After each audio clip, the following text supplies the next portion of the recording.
like, comment, and subscribe. Patch 10.19 didn't see any changes to Jinx directly, but did see changes to other AD carries that might affect Jinx's matchups in lanes on patch 10.19. First and foremost, Samira will be hitting the Rift, the Desert Rose. We basically did a video about Jinx versus Samira specifically, but the TLDR is run for your life until we know what this champion does and how to properly counter them a bit better. But they're new, they're probably going to be very powerful, and that matchup is probably going to be a hard matchup until she's like fine-tuned a bit better and things like that. More traditionally, Aphelios, base AD growth increased. Basically what they're saying here is that he's kind of fallen out of the pro play meta. There was a point where he was like pick ban 100%. He's not that anymore, so they feel like they can buff him back again, back into the pro play meta possibly. In the Jinx Aphelios matchup, if his base AD growth is being increased, it means he's going to get slightly more AD per level, so it's going from 2 to 2.4. In the laning phase where Jinx will be fighting Aphelios the most, this might not be felt too much because it'll probably be felt more once he actually gets like crit multipliers out of the laning phase and things like that. So if you're winning this matchup already, the matchup probably stays the same. If you're losing this matchup already, lean on your support a bit more. Maybe have a hard engage support, something that can maybe catch out Aphelios, because one of the things when he was marketed as his weakness was actually immobility, like a lot of AD carries for that matter. So maybe rely on like a Thresh or Leona or something like that. Something that can still protect you, but ultimately can lock him down with your Flame Chompers and maybe get the kill that way on him. Caitlyn, meanwhile, the good old hat lady, is having her base AD and attack speed growth decreased. Caitlyn basically has been kind of dominant in pro play, which is weird because we've done videos about AD carries for a while now, and if I recall, the only change they really did to her was they gave her more movement speed, and then suddenly she was too powerful, and now she's still too powerful. So here we go. Her attack damage is going down from 64 to 62, and her attack speed growth is going down from 4% to 3.5%. So if this matchup has been bothering you, there's a couple ways you can win it now with Jinx, I feel. The first one is, we did a video on this one as well, is when they go after 80 attack damage like that, even when it's a lower number, it can still affect last hitting, right? So Caitlyn might be a little bit badder at last hitting. Badder is a word now, and if it's not, I just made it a word, deal with it. But what I mean here is like, some people were playing Caitlyn because they knew she was powerful, not because they were a Caitlyn main. So the people that weren't Caitlyn mains might have a little bit harder time last hitting with her, because maybe they weren't even thinking about last hitting all that much, or putting too much thought into it, while the just 2 AD off could be that much to mess someone up that's not used to Caitlyn and how her auto attacks work, like the pattern, not the pattern, the animation, stuff like that.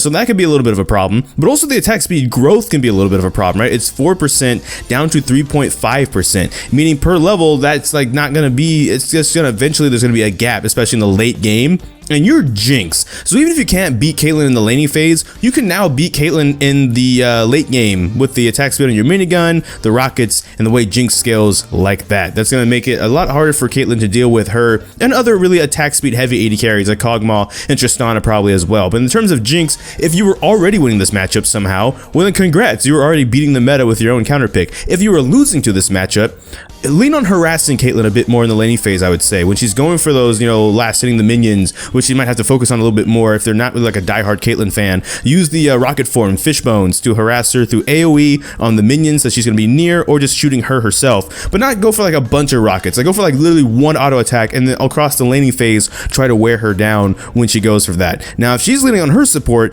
that can make your life a bit more difficult. Don't give her free kills, and don't see this as a whole, Caitlyn's just free low, let me just kind of mess around in lane and do whatever. Take her seriously still. She still is a pretty deadly AD carry, but she's just going to be a little bit weaker. And two of the main things AD carries like, which is attack damage and attack speed growth. Lucian, meanwhile, the base AD growth is being decreased. I feel like this change is more aimed not just towards pro play, but like lane Lucian specifically, because he's kind of getting the nerf similar to Akali. They even say in these patch notes where basically he's become like a flex pick.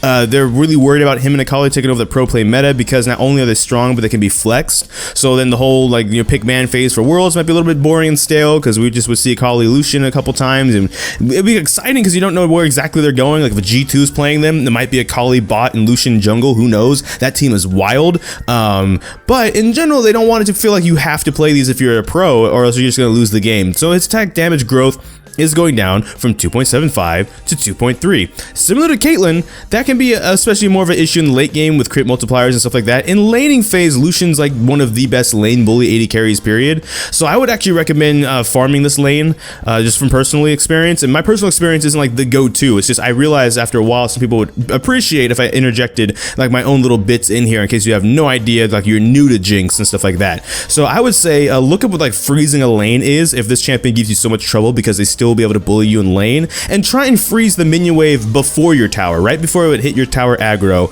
and then have to make the Lucian and his support have to overextend constantly and just kind of wait for your jungler to gank. Also, kind of like all the rest of them, lean on your support a bit too. When that jungler does come to gank, be ready to go in, right? Especially if they're actually like ganking correctly and like they're actually, for one, just ganking at all, because sometimes junglers don't, even when someone's overextended for a full 10 minutes at a time.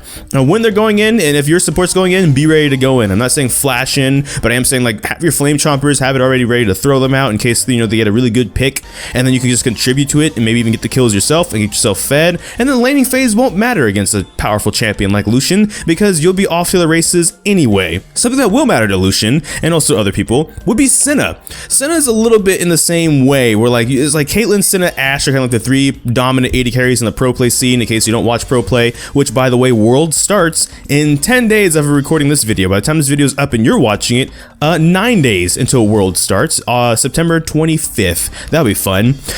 Myth Wraith drop chance on minion kills decrease. It's going down from, I believe that says 6.33% approximately every 2 waves to 4.166% on minion kills. So if that was a 6, maybe that was an 8. No, that's an 8. My bad. It's 8.33%. They have it crossed out in the patch notes, but I realized they reduced it by half. So it has to be 8.33 because it's going down to roughly half, which is 4.16. They really kind of want this kind of utility Senna AD carry thing to not be that powerful as it is, especially in pro play. The same way where there used to be that one meta where it was like Jhin, Sivir, and Ashe because they just wanted utility AD carries the whole time. Like, it's Worlds time. This is their last chance to shape up any outliers and stuff like that. So Senna's getting a little bit of a change.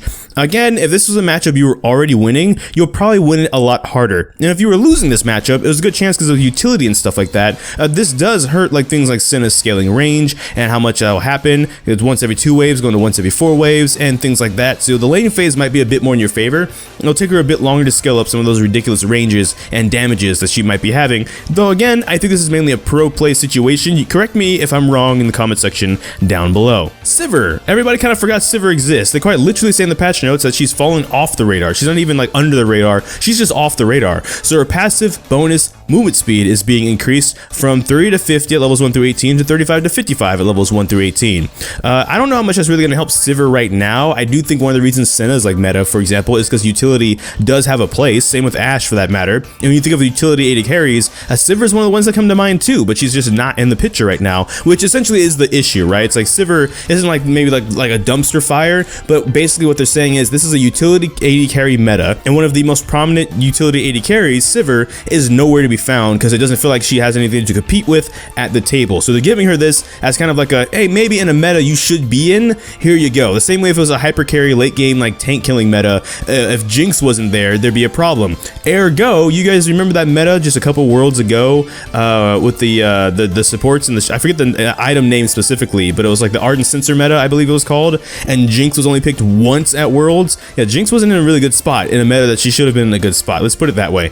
I'm getting biased now. We're moving on. That was Sivir though. Vayne. Don't we love it when Vayne's buffed? Maybe for Worlds, but like in general, maybe not so much. The R bonus AD is being increased. I swear this is always what happens with Worlds too, where Vayne, they give her bonus AD on her ultimate, maybe even in the preseason, then they nerf it back down, then Vayne just kind of chills for the whole season, and then come times for Worlds again, it's time to give Vayne more bonus AD on her R once again. So Vayne has been in the shadows of late and hasn't really been succeeding in places she traditionally has, so we're heightening Vayne's window of power by letting her excel in the moments you pick for her. Her final hour is going up from 25, 40, and 55 damage to 35, 50, and 65 damage. Personally, I have a little bit of a bias playing against this champion because there's a lot of things I think is actually fair about playing against Vayne, but because her passive allows her for short range to carry, it gives her movement speed for chasing down people. I feel like that kind of conflicts a little bit for me personally when it's like, well, I'd be okay with all the damage Vayne's doing if I could also at least decide to run away from her like a coward that I am. That's totally fine. Let me make that decision though. Let me run away and, you know, decide to get flamed or whatever because I just left the battle. But at least, you know, if I see that coming, I see Vayne coming, I'm like, I don't think we can fight her. I just want to leave. I just want to go do something else really with my life instead of giving it up right now in the middle of the lane. I have that option. It's like Camille's ultimate where it's like, let me flash, all right? Like flash is going to be gone for 500 seconds. Camille's building cooldown with Trinity Force and stuff. That will be back up anyways. Let me flash though out of that because yeah, you got my flash now for like 5 minutes. Please? Okay. Anyways, that's all actually for the AD carry changes on this patch. So that's gonna be all for this video, because there were no Jinx changes specifically. I could say that honorary mention as usual to the skins that are coming out, right? Like Pyke's getting a skin, so you might see a couple more Pykes in your games. Samira is the new champion hitting the rift, and she's also getting a skin, so you might see a bit more of her as well. I don't think you're really gonna see Yasuo bot lane, even though he's getting a prestigious skin. So there you go. Some honorable mentions to plug in there, but that's gonna be all for this video from me. So thank you so much for watching this video. Make sure to like, comment, subscribe, hit the bell notification, the actual subscribe button. But I don't know which video will be next, because life can have a lot of kinks. So until next time, take care.